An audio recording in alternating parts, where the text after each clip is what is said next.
Breaking news చూస్తున్నాం. పశ్చిమ గోదావరి జిల్లా తాడేరులో దారుణ హత్య కలకలం రేపింది. కొత్తపల్లి అనంతవాణి అనే సాఫ్ట్వేర్ ఉద్యోగిని తాడేపల్లి శాంబాబు అనే ఆటో డ్రైవర్ అత్యంత క్రూరంగా హత్య చేశాడు. వివాహితుడైన శాంబాబుకు అనంతవాణితో గత 15 ఏళ్లుగా పరిచయం ఉంది. అయితే గత కొంతకాలంగా అతని ప్రవర్తన నచ్చకపోవడంతో ఆమె దూరం పెడుతూ వచ్చింది. ఈ క్రమంలో పెరిగిన మనస్పర్ధాలతో కక్ష పెంచుకున్న శాంబాబు ఈ ఘాతుకానికి ఒడిగట్టాడు. మృతురాలి తండ్రి వెంకటేశ్వరరావు ఫిర్యాదుతో భీమవరం రూరల్ పోలీసులు కేసు నమోదు చేశారు. మృతదేహాన్ని పోస్టుమార్టం నిమిత్తం భీమవరం ప్రభుత్వ ఆసుపత్రికి తరలించి పరారీలో ఉన్న నిందితుడి కోసం గాలిస్తున్నారు.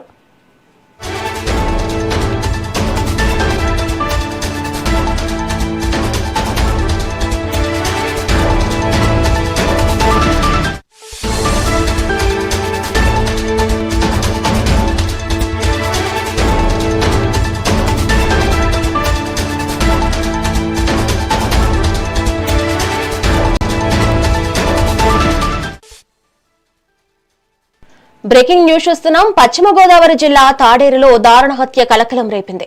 కొత్తపల్లి అనంతవాణి అనే సాఫ్ట్వేర్ ఉద్యోగిని తాడేపల్లి శాంబాబు అనే ఆటో డ్రైవర్ అత్యంత క్రూరంగా హత్య చేశాడు. వివాహితుడైన శాంబాబుకు అనంతవాణితో గత 15 ఏళ్లుగా పరిచయం ఉంది. అయితే గత కొంతకాలంగా అతని ప్రవర్తన నచ్చకపోవడంతో ఆమె దూరం పెడుతూ వచ్చింది. ఈ క్రమంలో పెరిగిన మనస్పర్ధాలతో కక్ష పెంచుకున్న శాంబాబు ఈ ఘాతుకానికి ఒడిగట్టాడు. మృతురాలి తండ్రి వెంకటేశ్వరరావు ఫిర్యాదుతో భీమవరం రూరల్ పోలీసులు కేసు నమోదు చేశారు. మృతదేహాన్ని పోస్టుమార్టం నిమిత్తం భీమవరం ప్రభుత్వ ఆసుపత్రికి తరలించి పరారీలో ఉన్న నిందితుడి కోసం గాలిస్తున్నారు.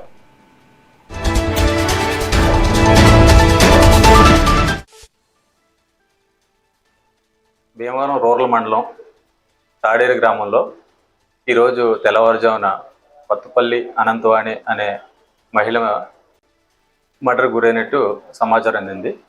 దాని మీద కొత్తపల్లి వెంకటేశ్వరరావు ఆయన తండ్రి ఇచ్చిన ఫిర్యాదు మేరకు కేసు నమోదు చేసి దర్యాప్తు చేస్తున్నామండి. త్వరలో నిందితులను పట్టుకొని తదుపరి సమాచారం తెలియజేస్తాం.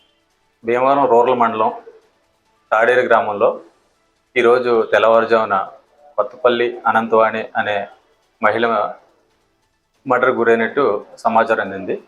దాని మీద కొత్తపల్లి వెంకటేశ్వరరావు ఆయన తండ్రి ఇచ్చిన ఫిర్యాదు మేరకు కేసు నమోదు చేసి దర్యాప్తు చేస్తున్నామండి. త్వరలో నిందితులను పట్టుకొని తదుపరి సమాచారం తెలియజేస్తాం.